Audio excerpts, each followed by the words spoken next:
Hold on to that one. That's a good one. Hello, and welcome to episode 25 of Great Things with Great Tech, the podcast highlighting companies doing great things with great technology. My name's Anthony Spiteri, and in this episode, we're talking to Clinton Keeler, Chief Technology Officer and co-founder at Zella DC. Welcome to the show, Clinton. Thanks for having me, Anthony. Excellent. So, Clinton, just before we get started and talk about modular data centers and edge and all these really cool things, and I'm really excited because you've got a live backdrop and we're going to talk a bit about what that actually is behind you. But firstly, I just want to give a shout out. So if you like great things with great tech and would like to feature in future episodes, you can check on the link in the show notes or go to launch.gtwgt and register your interest. Just as a reminder, all episodes are on the YouTube channel, GTWGT. You can subscribe below with a little button there on the bottom right. And GTWGT is also on all good podcasting platforms, Google, Apple, Spotify, all distributed via anchor.fm. So with that, Clinton, let's get into Zella DC. And I really wanted to start with a bit of the history here because this is a local story turned good. Founded in Perth, Western Australia in 2010 by yourself and your wife, Angie, who's also the CEO and co-founder.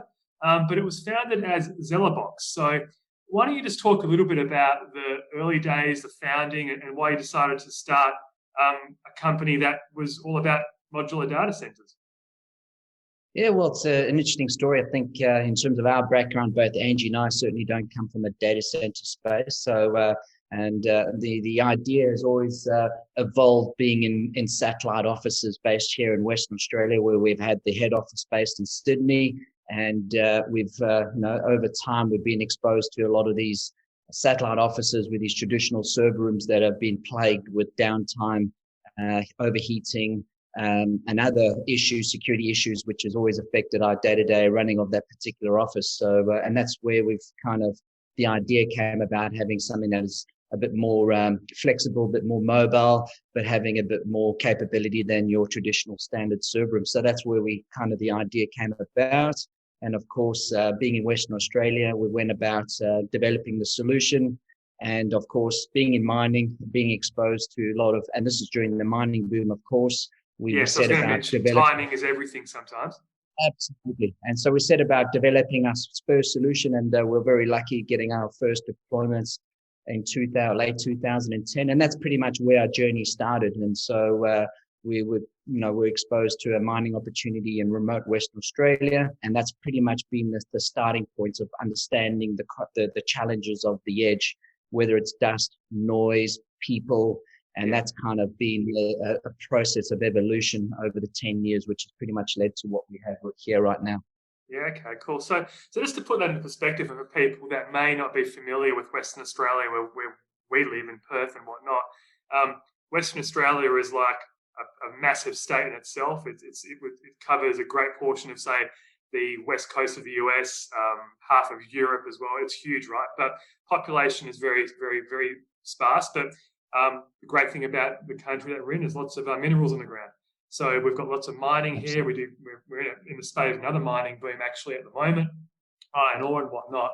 But there's challenges, like you said, with regards to remote sites. The infrastructure just doesn't exist. So, let alone, your basic services like the waters and the electricity, the sewerage, trying to get a data center up there, was obviously challenging. And a lot of these companies as well, I guess what they're doing is they need edge compute. They need edge resources because the tyranny of distance means that stuff that they've got to process needs to be close. They can't even, we're talking, I would have a guess, if Singapore to Perth is, say, what is it, like 300, 400 milliseconds or whatever it is, it's actually maybe a little bit less, maybe it's about 70 or 80.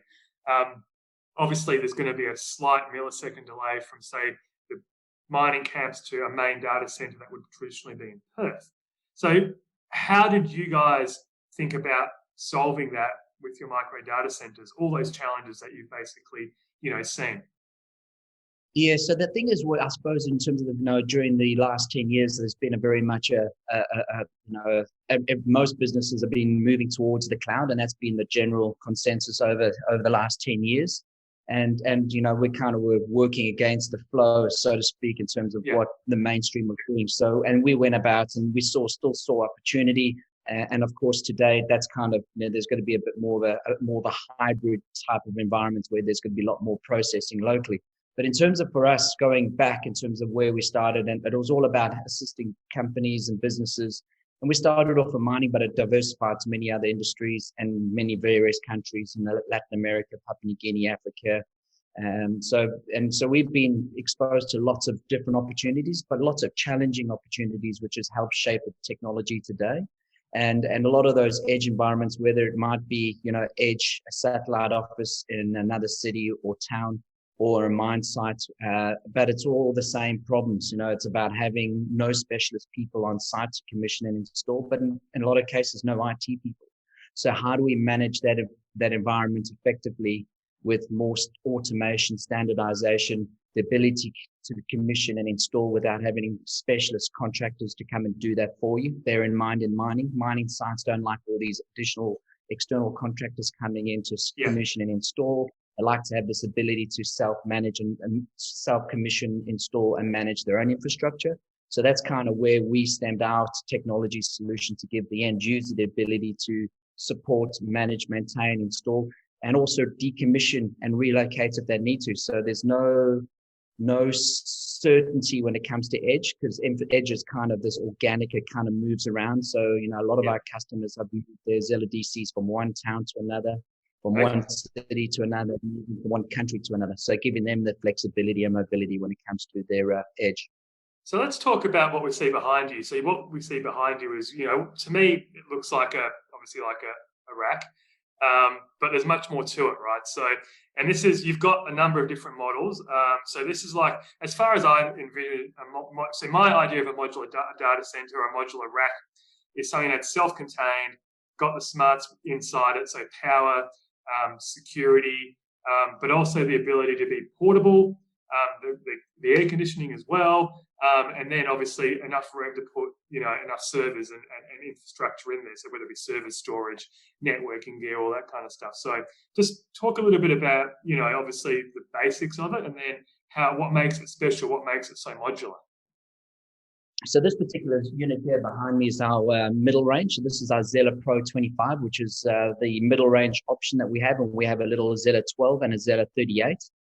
This one here is dual cooling. So again, has two cooling systems, which are completely independent in case one system fails. So you have a redundant system that kicks in. And of course, it's completely sealed. And that's one of the things that we learned from the mining environment, not because of dust. Yes, dust was a huge issue, but it was also about having people working in very close proximity to their infrastructure. So an open fan or an open rack with noisy fans is not a health and safety compliance. So it is completely sealed. And the noise reduction. So we've just been doing tests on this particular unit here with doors open 75 decibels, doors closed 51 decibels. So again, you can maximize. You have the ability to house your micro data center anywhere on premise. Yeah, and that can be close to people. So you don't need to now build a purpose dedicated room, and that's very much what we're trying to go about and educate the market, is saying that you don't need to build a purpose room or a server room. You can just roll in a micro data center and install it and be up and running within a couple of hours. That's huge, right? To not outlay the cost and the pain involved in having to build a server room. That's huge in itself, right? So I kind of get, having been in data centers all my career, from the majority of my career, understanding, and I knew customers that had built their own server room on premises, and it was a lot of work. So you're basically saying, because you've got this self-contained, it's self-cooling, self-healing, it's got security, you don't need to worry about building a server room. You can have this next to your desk effectively. Does that 12, and does the model numbers refer to the number of RUs, or is it the RU space available within the unit? So that's the different sizes. That it gives you an idea in terms of what size and what space requirements that you have with each of the three models. Yeah. So yes, essentially it's all about removing that old idea of building a purpose-built server room, space intensive, costly. And again, when companies or businesses build server rooms, there's usually a make good clause. So when they move, they have to basically remove that server room and then start again when they get to the next premises. Yeah. Again, LDC, they'll decommission and then take it off on the back of a truck and wheel it into the next building and literally take it out and basically wheel it through. And they can pretty much keep all their IT infrastructure in there at the time and save themselves time, effort, and energy. So, and server rooms, again, also, they're very, not very energy efficient in terms of the traditional and all the research coming out of server rooms, PUE of around 2.5. The Zella DC, we're just doing some tests at the moment. We're just about to come out with some new data. You'll probably be the first to know about it, but it's around the 1.2. So 83% energy efficiency. So wow. Pretty much on the highest level of efficiency. And again, your server room takes up, pretty much 50-60% of the overall consumption of power within the on-premise environment. So again, you can make some significant savings moving to a smaller space. And the reason being is you're not cooling an entire room; you're only cooling the space that's inside. And again, if the servers at nighttime tone down and reduce their power, the cooling system will accommodate that. That'll slow it down as well. Once those servers ramp up, the cooling system will ramp up. Kind of you guys have got smarts as well. So we'll talk about the automation, the smarts, and the monitoring a little bit later on. I'm just curious, what's the depth of the actual unit itself? Because I know that obviously some racks with certain depths. Is it a deep rack or is it a standard rack? Or at micro data centers, your standard 1100. We do have options for 1200 deep, but 1100s are our go-to standard size. And the width is 685. And the reason why it's 685 is so it can fit through a standard doorway on premise. So again, something that is critical. You don't want to be not fitting through doors. So that was always critical to the overall design is to be able to fit through a doorway of a building. Yeah. So it's a 12. And I think I'm just having a think about, what's transpired in the last 10, 12 years now. And, you've kind of hit another sweet spot with regards to just the consolidation of equipment itself, right? More power packed into smaller units, SANs effectively, going almost, you don't have to have multi-rack SANs anymore. The number of CPUs are condensed down. You've got blade chassis, you've got condensed server, HCI. So everything is lending itself to a smaller data center, not even thinking about what an edge is in terms of what it does, and that's even smaller. So I look at it and I go, that 12 unit is actually, that would hit quite a sweet spot, I think. So what's your biggest seller in this range? Is it the 12 or is it the mid-range? Where's that going towards? Actually, that's a good question. Actually, the 25 is probably much our most popular unit. It's followed by the 38, and then it's the 12. But the 12 were only introduced not too long ago. It was only a couple of years. So statistically, there's very much an even share between each of the three models. But just because we've been running with the 12 and the 38 for a lot longer, the 12 hasn't caught up yet. But again, every site is different and every environment's different. And so we see it. And we started off with one. And due to demand, we've gone to the largest and we've gone to a smaller one. So, and it all comes down to every edge location's different. The buildings are challenging, environments are challenging. So that's why we've given our customers the ability to select from three different models to be able to. And you've also got a couple of different models as well. There's one very cool one that I want to talk about. Now, I will post a link to it in the show notes because I think it looks amazing. One of the best things I've seen in terms of data center technology. Actually, no, there's two, because I quite like the outdoor model, which is the hut. Then you've got the Max, which basically is like a container that fits a lot of those ones you've got in the background. And you've got the Fort. So maybe just talk about those three models, starting with the hut, and why you designed that one, because it's a really interesting design. It literally looks like a hut. And again, I'll post this on the show notes. So the hut is now just an extension of what we currently have here. So this particular model, which is our Pro, which is our internal model, this is our indoor model, but it's also IP65. So again, why do we have an IP65 is because you don't need to reroute the sprinklers in the building. So if the sprinklers do go off. So what's IP65, just for the people listening? So just for water and dust, but so waterproofing in and around the environment. So again, when you build a server room, you need to remove the sprinklers. The Zella DC can be placed anywhere on premises, not all, but many have water sprinklers, so it needs to be able to endure a bit of a sprinkling if need be. But of course, the Zella hut is now an extension. It is an outer cladding, so it then extends it to an outdoor model. So there's some additional and roofing structures to protect from the rain and dust, but also with a potential solar panel option on top of the roof. And again, also extending into DC environments. So from an AC on-premise in the Pro to a DC for telco type opportunities or telco environments where there is a lot of telco DC within the telco space. Yeah, so I'm just thinking about. Yeah, I'm thinking about what's happened recently in Western Australia. We had a massive cyclone come through, right? So this is one of those situations, I think, where it could be advantageous to have something like the hut model sitting there, right? Because in theory, it's going to be heavy enough to not get blown away, withstand a lot of the force, but also, afterwards, if we think about the infrastructure that went down, it potentially could actually have solved that problem, right?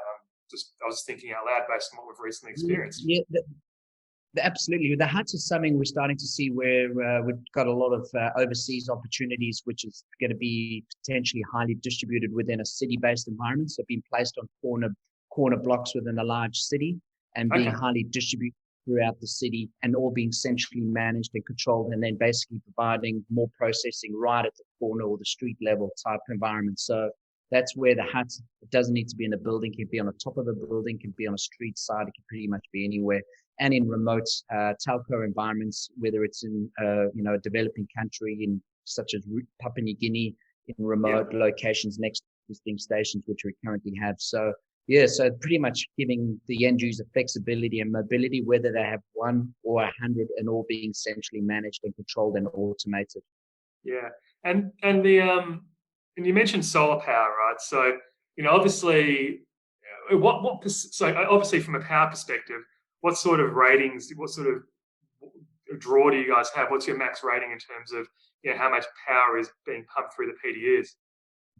It all becomes down. Are you talking about our stand? So that would be in the hut environment. That might vary according to what the customer's got in there, whether it's networking, whether it's IT equipments.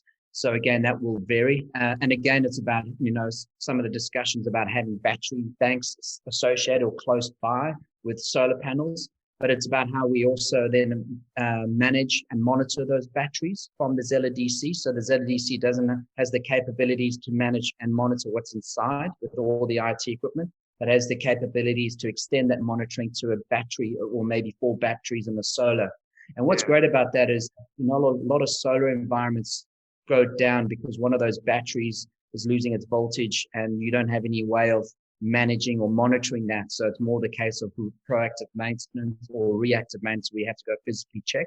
We now have the capability of managing or monitoring those individual batteries. So they're starting to lose voltage, and that'll send up an alert to me, get someone there to replace the battery before the whole array or the series of batteries goes down. Cool, good stuff. And before we get to the automation, because I've talked about that before, talk about the fort. So the fort is more as a unit being designed to be rapidly deployed, with a battle group of say 100 soldiers into remote, examples into Afghanistan or into those types of environments. And the need for that type of infrastructure is that there's, with defense and military, there's so much demand for data being generated. So we're having smart uniforms, smart guns, helmets, head cams, and all this need and all this data processing, and sending it back to a centralized data center is just not practical with latency. So the hut is more about, the fort is all about being able to support that specific group of 100 soldiers that can be rapidly deployed out of a helicopter or back of a truck and hooked into a generator, and it's an instant data center that's close by, and it can be redeployed very quickly. Yeah, look, and I don't usually do this, and this might actually screw up my recording, and who knows, because I've never tried this. But I'm going to try and share the screen here, and we're recording here. So if you have a look here, this is the fort. And I just had to show it because it's such if I had data centers like that back in my day, well, I would have loved it. It's full camo. I really think it's awesome. And for those listening on the podcast, I will post a picture to it as well. So make sure you check it out. But I thought that was a really cool thing there. So I had to show it. So there's a first for great things with great tech. So that's just another extended capability of the micro data center. It's all, again, processing more data at the edge, and that edge can be anywhere, whether it's on the front line of a group of 100 soldiers, a battle group of 100 soldiers, or or a telco, pretty much anywhere. So that's just another good example of edge infrastructure. Awesome. So let's talk about, I think one of the things that from my perspective doing the research and talking to you previously that we differentiate is the automation, the monitoring, of the actual units themselves. And you mentioned in the start that unit behind you is set to go off at 5 o'clock. So just talk about the smarts that you've developed, the IP that you've developed, the development to basically make this not just a modular data center, but a smart data center as well. Yeah, I think one of the things that over time and being exposed to all these challenges at the edge, and we've done a lot of different things and tried many different technology capabilities, but it's all about, the edge is pretty much in most cases unmanned. And there's a lot of environmental challenges, whether it's weather events, power issues. So it's not a data center environment where you can control people coming in. You have a pretty standard or set power to that data center. So it's all pretty, very secure environments. The edge is the complete opposite. So therefore we need to build in intelligence to accommodate all these additional challenges. So whether there's a power cut, whether it's people, how we manage people at 100 remote micro data center locations, how do we manage earthquakes? So it's all about automation. And that's kind of where we are at the moment, is they give the ability, and our customers have all these different environments, but we give our customers the ability to pre-program their micro data centers to accommodate those edge challenges.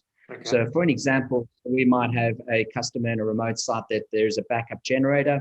And so we like to enforce with our customers. So why have a third party ATS switch that operates the generator? Why not give that capability to the micro data center to manage that for us? And that will then create more visibility and more standardization and more accountability when it comes to managing that external generator. What I mean by that, in the event there's a power cut, we'll be notified that there's been a power blackout.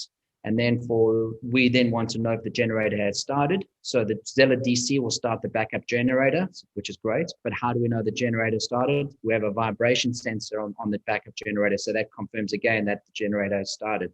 So now we're having all these systems and processes in a way that we can track and trace all the events leading up to a power cut, but also managing the external generator as well. And then we'll run that generator for a certain period of time. So we know the UPS is fully charged. And then in case we have another power cut, and we can do it all over again. Yeah, okay. And also I'm guessing from a security perspective, you're monitoring access and, door opens, door closes, that sort of thing. And yep. So that's another example, is managing access. So being able to change access to various people just through our centralized platform, Power IQ. So we might want to remove access to a certain person at a certain site or give them access. We also want to track and trace accessibility to the micro data center. So there's this time and stamp of when someone's opened the door and when someone's closed the door. We also want to know if someone's pulled out the wrong the plug to a server, and notification and alarm, and there's a time and stamp or date to that. So any change in that environment, there'll be a record of that. The other thing about the edge is about how we solve problems quickly. So we've been exposed to situations where and we can only control what's happening inside the micro data center. Everything outside is beyond our control. So for example, power coming in, we had a situation where the customer called up and said, we got a problem with the cooling systems. And I said, well, send me the logs. And so they said, how do I do that? I said, follow the 3 steps, sent me the logs. 5 minutes later, I received them and I read through, and it took me probably 3 to 4 minutes to find out the information that's the incoming voltage was dropping, say, from 240 volts down to 120 volts, which was great because now we knew exactly what the problem was. So there's an upstream voltage issue. Historically, we might have had an electrician and a cooling contractor running around to figure out what the problem was, spending thousands of dollars. Took maybe a week and a half to find that information. Now we have that at our fingertips real time. So those are the things that start to speed up and having that intelligence to really help solve problems quickly. And that's the edge for you. So it's about understanding all those challenges, but bringing in that technology capability to be able to solve that fast. So if an organization, deploys these in bulk around the globe, which I believe you're having some, like you said, you've got great success in South America, parts of Southeast Asia and whatnot. I'm a company, I'm an organization, I've got tons of edge locations, maybe a mining company, lots of locations. That central login that I get from your system, that then gives me access to view what's happening across the board, across all of my micro data centers? That's a good question. So you have the ability to look individually. So the Zella DC will store data itself, and we can log into an individual micro data center and see all the sensors, temperature, UPS, all the servers and switches that are currently housed in there. So everything that's happening within that individual micro data center. So we log into that individual IP. Then we have Power IQ, which is an overarching decent platform that allows multiple Zella DCs or Zella Pros to report back to one centralized platform. And that gives you the capability to manage hundreds or if not thousands of micro data centers across the country, across multiple countries. So it's real time. Now you can start seeing layer by layer. You might have dashboards for various things, and you can start to collate all that information coming through. And it starts to automate everything. So you can start to make group changes, individual changes, but also makes IT managers' lives very easy. They can just rock up to a meeting on Friday, have a couple of clicks and send out a couple of reports, and they'll know what the uptime is, downtime, usage, power consumption. They can report back to the business very quickly in terms of what's happening with their edge infrastructure. Yeah, and that's your own. If you guys have written that from the start, you're the developers. That's your own proprietary software that you've written. No, that's one of our partners. So they're a known decent platform, highly intelligent, highly automated, and highly supported. So that's what well versed. So so you guys, you've worked out that you've gone and sourced something that's off the shelf effectively for the partner, and you've basically been able to tailor that to your needs, which is that's all in itself, right? Yeah, and it's all about having proof of concept and about having that high stability and that's proven and tested software that's been developed over 10, 15, 20 years, and that's what we use to make edge. Yeah, okay. Now, help me understand here in terms of, because I see great potential for, especially that smaller model, like in obviously my world and IT is all around, backup and whatnot, and I talk a lot about that. So the ability to ship something on premises, because the edge and multi-cloud, hybrid cloud specifically is definitely the way to go. Like you said, there was a push to go into the cloud holistically. I think the reality of that has shifted tremendously over the past couple of years, and this is probably what you're seeing as well, because people understand they can buy compute locally, have it closer to home, have the compute closer to the data that they're generating and storing, and do things with that in a smart way. All the sort of buzzwords that you would think about coming up, with machine learning, AI, all that can be done remotely. The closer to the compute, the better. When a customer comes in and says, I want, say, the 12 or the 25 or whatever it is, how do you then work with their vendors of choice to have the compute, the storage, networking installed? Do you guys just deliver the DC and then they install it? Or do you also take the bits and put it in for them at times, or does it vary? No, that's a very good question. So we generally don't get involved in that space. So our partners, our integrators will get involved in adding the computes and the servers according to what the customer specifications are. So we don't get involved in that side of things. So we're vendor agnostic. So pretty much anything that's rack mounted can go within the Zella DC. So and then we have other customers, end user customers that might have an existing larger type server room. They've had six racks, an old server room that's been around for 10 years and are now moving to a more hyper converged. So they'll shrink those 6 racks into 2 of those, that then removes that server, and then they go into more of a condensed but more compute, because you can get so much more compute in that hybrid environment or in that hyperscale environment. So that's where we're seeing a lot of that happening as well. And then we've got the other customer that's kind of bringing the existing infrastructure, their servers, removing it from a room and just basically sticking in within the Zella DC. So again, we're seeing all different options. But again, to answer your questions, no, we don't get involved in that space. Okay, I just wanted to understand in terms of how it gets, the process. But you work through your partners and resellers. They receive the data center, the module. They then put in the bits there. All the customers get it and they do their own thing. What about manufacturing?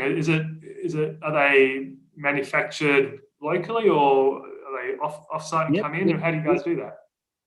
Yeah, due to our R&D and rapid R&D over the last 10 years, so we've kept everything very close to our chest. So we produce here in Western Australia. So all our partners are based here in Perth. We do have some partners offshore, but predominantly, yeah, all Australia made and all made here in Osborne Park. Osborne Park, And that in this day and age, in this world of manufacturing, and it's been in the news recently, and the fact that we've got a product like this right out of Osborne Park, which is my homeland as well. Effectively, I went to it's effectively the middle of Perth, and I used to work just down the road from there for a number of years. It's really cool to kind of understand that this sort of stuff's being built, designed, the R&D efforts are local, and the manufacturing is local as well. Like, to me, that's an amazing feather in your cap there in terms of what you're doing. We'll start to wrap up a little bit, but I'm interested in obviously I think it's pretty obvious how you disrupted a market, but how did you disrupt a market, and what were you really replacing? Because I think this is important, because I think everyone understands that edge data centers have always kind of been there, and you've told us the why, but typically, how did you first disrupt and get your foot in the door? So the way we went about and first got our first foot in the door was more about dealing with individual problems. So mine sites having specific problems, whether it was dust, noise, being able to send out an infrastructure solution that was quick, fast, that was rugged, robust, and that can install it within a day. And that's where we started. We've been exposed to lots of different problems where individual businesses or companies have come to us with a specific problem. But today, I think that's changed a lot. I think now we're moving into more of a hybrid environments. And now we're seeing big, large enterprises starting to strategically look at edge and having strategies to accommodate more edge-based processing. Again, it's got to be this hybrid. So we're starting to see a bit more processing locally and manage that effectively across multiple sites where we come in, so we can give them a great platform and a great technology capability to standardize, manage, secure cyber, and whether it's from a physical or cybersecurity level, but being able to standardize that across multiple sites and all being centrally managed and controlled and automated. So that's kind of where we, in our skill sets and technology capabilities, give companies to be able to do that effectively and roll that out across multiple locations. Yeah, and you mentioned cybersecurity, right? Because I think, while a lot of malicious intent is done via the inside, so we're talking about within the network. I mean, obviously you can't really protect against that, but a lot of malicious intent is done in the physical sense as well. I mean, being able to keep something completely secure, locked up, and protected is just as important as thinking about the actual the software component of it, right? The network component, the inside. So I think from that perspective, if I look at a solution here and a point, I go, this would be a really good selling point for a lot of the partners that do backup services for their customers, and they want a really tight, super secure repository backup server in one that can go on premises, be portable, but be secure from those malicious actors as well. So I actually think that you've got if not already, you've got a good runway there in terms of addressable market for that space that's becoming more and more pertinent today, because cybersecurity, malicious intent, and actors has become top of mind for a lot of IT organizations. Absolutely, and always bear in mind, everything's connected to the network. So we go back to the old server room, and server rooms don't have any security capabilities. You've got probably a UPS or freestanding UPS. You have a cooling system. You have a couple of PDUs. They've all got their own IP addresses. Who's managing those IP addresses and the firmware updates of those particular devices? So that's an exposure to your server room. So with the Zella DC, we have one IP address in order to get in. So everything comes under one IP address. Also that's from the infrastructure or the micro data center level. So your UPS monitoring, all your alerts, sensors, your PDUs, we have multiple PDUs all come through one IP address. So again, it makes it very easy, especially if you've got multiple micro data centers. It's about having one IP address to manage.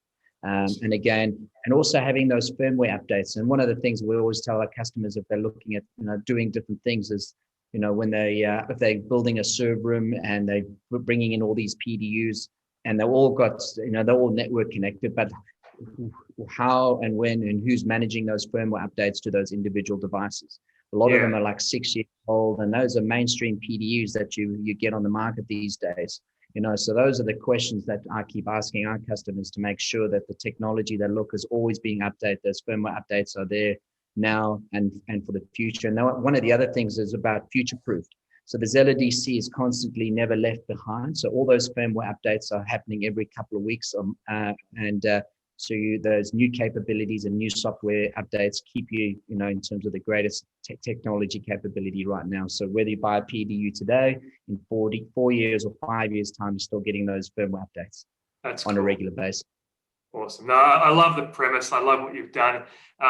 Before I close out the show, I just wanted to hand over to you just to, give a little bit of a shout out, a bit of call to action. So yeah, just tell people, where to go, any more information you want to sort of talk about Zella DC. So yeah, thanks for the opportunity. So if there's anyone that's, if there's businesses or organizations out there that's are looking to add a strategy of edge, or how they create more of a secure strategy for edge infrastructure, happy to have a chat at any time. And we've got lots of different examples and case studies in various different industries where we can assist and add some experience. And you can contact us at Zella DC, which is www.zelladc.com, and you'll find all our details there. We'll also have a YouTube channel, which we're now sharing more information. I've seen some videos. You've got some really great videos on there. So you can always, and that's also the other side, is to help customers, guide them through the various sections and the various parts of the Zella DC. So for us, it's about helping them understand about what's happening there a lot better. And we're always trying to assist the end user in terms of speeding that process up. Excellent. Awesome. Well, thanks, Clinton. So just as a reminder, I'll put the show notes up. I'll put a list of the links that Clinton's talked about. You can find me at anthonyspiteri.net or at Anthony Spiteri on Twitter, and at GTWGT Podcast and at gtwgt.com.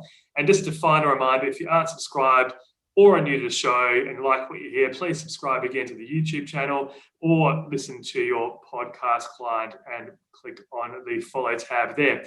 And with that, I'd like to thank Clinton. Thank you to Zella DC, and we will see you next time on Great Things with Great Tech.